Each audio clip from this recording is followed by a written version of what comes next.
Happy Friday, traders. Okay, the markets are in a very, very happy place at the moment. We're trading super bullish in markets at the moment. Yes, US equities are leading the charge. We do have record highs, S&P and Nasdaq. Now, Nvidia is a big story in the equity space this week. It became the first company to reach a $4 trillion market cap. So big news there. The AI story, though, is a story that is obviously a big theme in markets buying. AI is the gift that keeps on giving. Elon Musk overnight, when he was talking about AI, he was talking about how fast AI is advancing at the moment. He said that it will change the world like we've never seen before, and more so than what the internet did.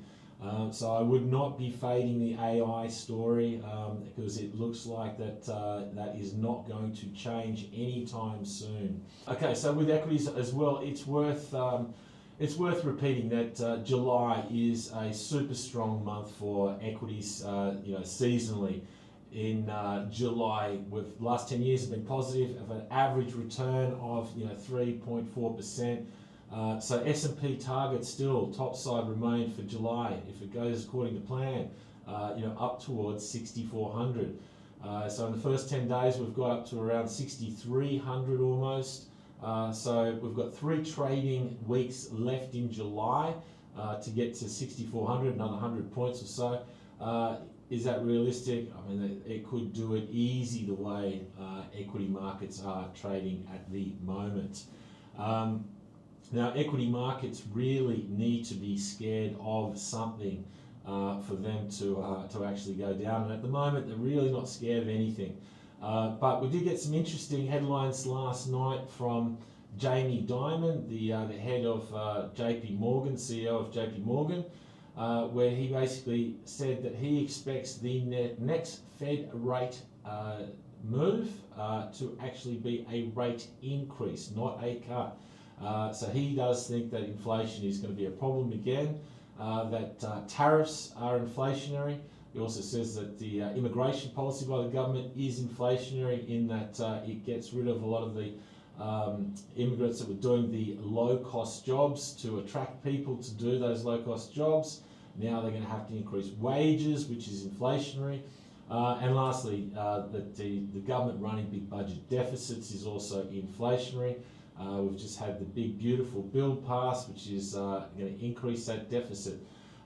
So if Jamie Dimon is correct, potentially that is something that can scare equities. That is not a story for today.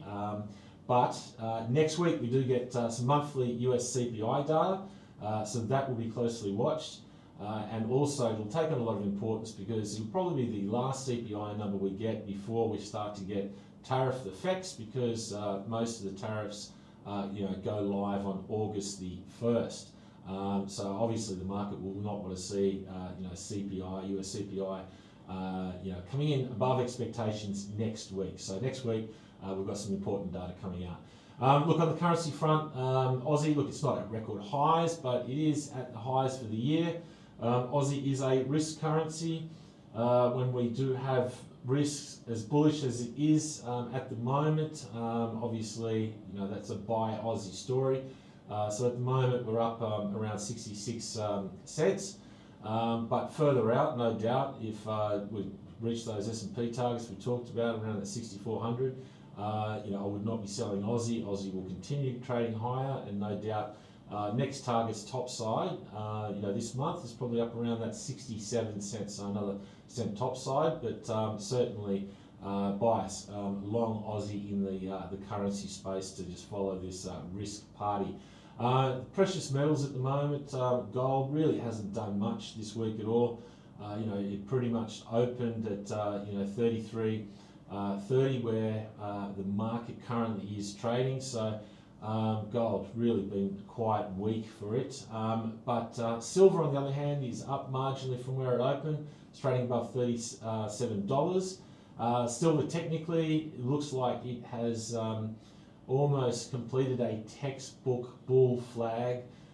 So if it breaks the recent highs around 37.30, potentially silver could spike. So I would certainly be keeping an eye on silver. And if I had to choose between gold and silver, which I'd be buying, I'd 100% be buying silver. Now, crypto is worth talking about today because Bitcoin is smashing record highs. Previous record highs was at 112,000, and this morning it has traded up towards 116,000. So it is on an absolute charge at the moment. Ethereum as well, it's up about 7% at the moment. So where do we go to next? Look, I guess topside targets. The market's probably going to be around about 120,000. It's probably a realistic target. It's only 4,000 away. But if you listen to Michael Saylor still, he thinks that Bitcoin is going to $1 million at some stage. But yes, even the crypto space, no surprise that it's making record highs when US equities and Nasdaq are also making record highs as well. So it's literally it's just almost the same trade, just expressed in different markets. This going into the weekend, there really isn't much any important economic data or any sort of risk events. So we probably will trade into the weekend quiet, but obviously bias, bullish and risk big. Good luck with your trades, and we'll catch back in with you next week.